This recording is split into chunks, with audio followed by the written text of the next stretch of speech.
Hello to my viewers. Today's topic is about arithmetic mean.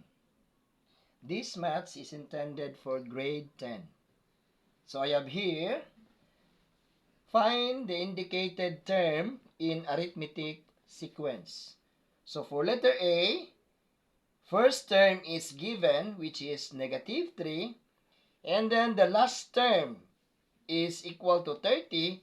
And then the unknown is A sub 5. Then letter V, I have here, A sub 1 or the first term is equals to 5. Then A sub 4 equals 11. And then the question is, what is the value of A sub 6? And the last letter C, I have here, first term or A sub 1 is given, which is negative 5. And the difference is given, which is 4. The last term, A sub n, because we don't know the term, which is 71. This is the unknown number of terms. So let us solve number 1.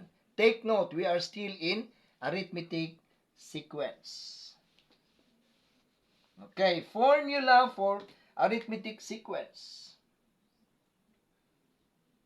A n is equal to A1 plus round brackets n minus 1 times the difference. Okay, so what are the given for letter A? We have the first term, so check. And then AN is given 30. And then the question is, what is the value of A sub 5? So I can write in here because this is the last term. So I can write A12 is equal to A1 plus round brackets n minus 1 times D. So take note, for letter A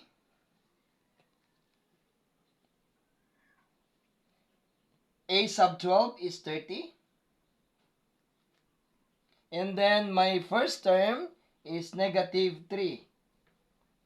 Then plus. So what is n? Since I have A12, so meaning this is 12 terms. Minus 1. And then I don't have the difference. So this is solving for the difference. Okay, so this will be 30 is equal to negative 3 plus 12 plus 1 is 11. And then this will be D. So I have 11D. Okay, I need to transfer this one. 5, A1 is negative 5. This is letter B, letter C. So that I can proceed. Okay, so this will be 30 minus 3. So this will be transposed to the left. This will be plus because negative plus 3. And then this is equal to 11D. Okay? So I need to switch. It should be 11D is equal to 33. Then I need to divide 11 both sides in order to solve the value of D, which is the difference. So this will be crossed out. 33 divided by 11 is 3. So the difference in letter A is 3. So let us solve now the unknown, which is A sub 5. A sub 5 is equal to A1. This is the formula for arithmetic sequence. Plus round brackets n minus 1 times D. Since I have my A sub 1 or my first term is negative 3 plus n. My n will be 5 because this is the unknown. So this is 5 minus 1. Now, my difference is 3. So this will be minus 3. Then plus, what is 5 minus 1? This is 4. And then this is 3. So this is negative 3 plus 12. What is negative 3 plus 12? This is 9. Okay? So, Letter A, the answer is 9. Now, how we check this one? My A5 is 9. So, my first term is negative 3. And then, my A5 is 9. So, the difference is 3, right? So, then this will be plus 3. This will be 0. What's the next? Plus 3. Plus 3. And then plus 3. 9. Until 12. Plus 3. 12. Plus 3. 15. Plus 3. 18. Plus 3. 21. Then plus 3. 24. Plus 3. 27. Plus 3. 30. Let's see if the A12 is correct. A1 is given. A2. A3. A4. A5. A6. A7. A sub 8. A sub 9. And then A sub 10. A sub 11. So therefore, my letter A is correct because I checked this one from the first term until the last term are correct. Now let's proceed to number 2. What's number 2? Number 2, given. Or letter B, I mean. Letter B, given. So I have A1 equals 5.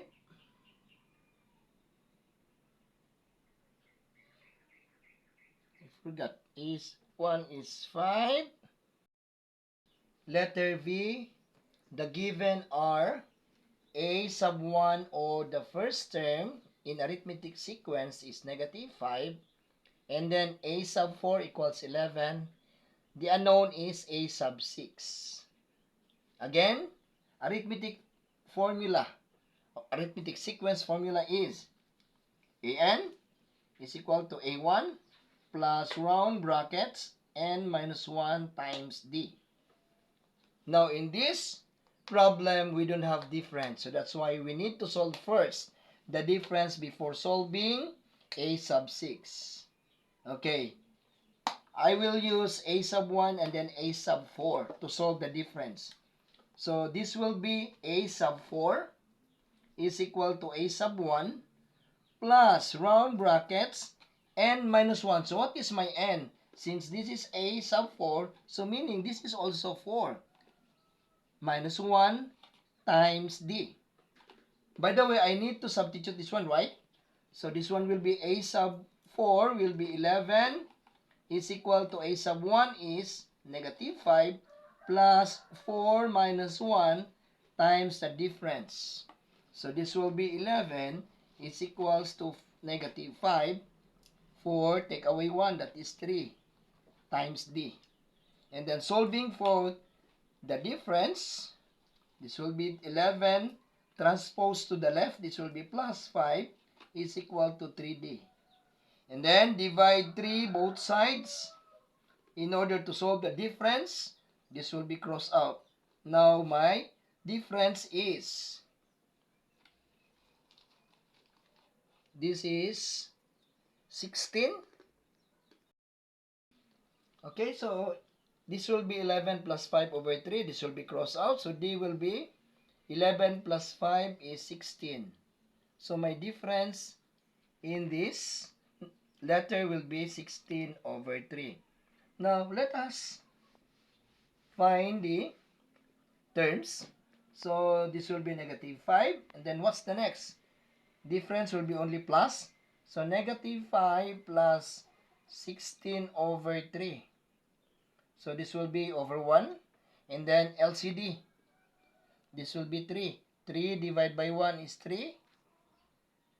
Times negative 5, negative 15. Plus 3 divided by 3 is 1 times 16, that will be 16. So, 16 minus 15 is positive 1 over 3. So the next term, or a sub 2, will be 1 over 3. Now what's the next term? a3. Be sure that a4 will be 11. So a2, 1/3 plus the difference, 16 over 3. Since this is similar fraction, so take common denominator. So this will be 3. And then add the numerators, which is 1 plus 16. So this will be equal to 17 over 3. So a sub 3 will be 17 over 3. Now let's check if a4 will be equal to 11. If not, this is wrong. So next term, plus 17 over 3 plus the difference, which is 16 over 3. Again, this is similar fraction, so take the common denominator, which is 3, and then try to add 17 and 16. So what is 16 plus 17? I'm hoping that this is correct. 17 plus 16. 7 plus 6, 13. Carry 1. 1, 2, 3. This is 33. Wow, this is correct. 33 over 3 is equal to 11. So this is correct. Now let's proceed until a sub 6, because that's the unknown. And then after that, we will check by using the formula. So 11, a1, this is my a1, a2, a3, a4. Since this is correct already, now we will find a5. a5 will be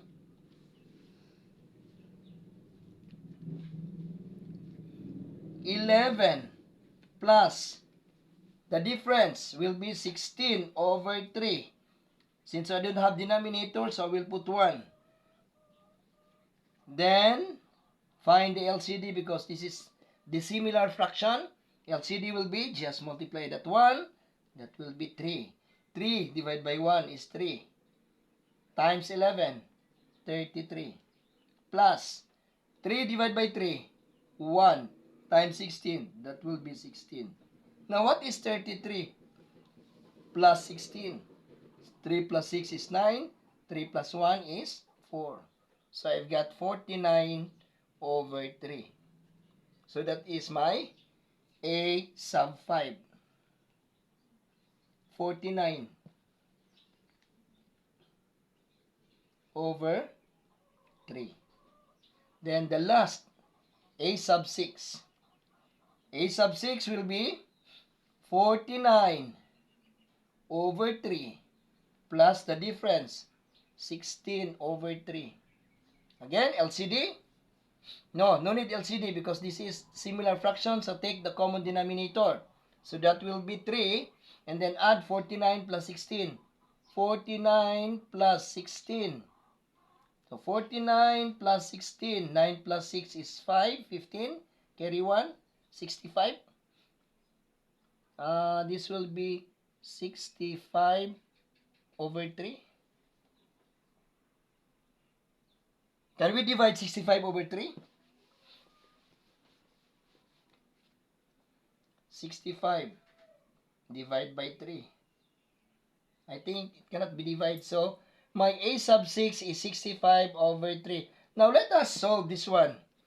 65 over 3. So this is 65 over 3. This is my a sub 6. Now using the formula is a sub 6 equals a1 plus n minus 1 times d. Okay? So a sub 6 is unknown. So a1 is given negative 5 plus, what is my n?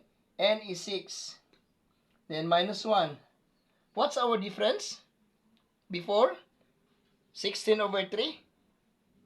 Is it 16 over 3? Okay, let's try 16 over 3. So this will be minus 5 plus 5 times 16 over 3. Now this is negative 5. What is 16 times 5? This is 30. Carry 3. 1 times 5 is 5. Plus 3 is 8. So this will be plus 80 over 3. So what is 80? 80 over 3 minus 5. So LCD, because the similar fraction, this will be 3. 3 divided by 3 is 1 times 80, so 80. And then minus 3 divided by 1 is 3 times 5, 15. So this will be 80 minus 15. 0 cannot be subtracted by 5, so let us borrow from 8. This will be 7. Then I put 1 beside 0. So that is 10 minus 5 is 5. 7 minus 1 is 6. So this is 65 over 3. So my answer is correct. A sub 6 is equals to 65 over 3. That's correct for letter B. Now let's move to letter C. The given are A sub 1, or the first term, is negative 5. Number of terms is unknown. The difference is given, which is 4.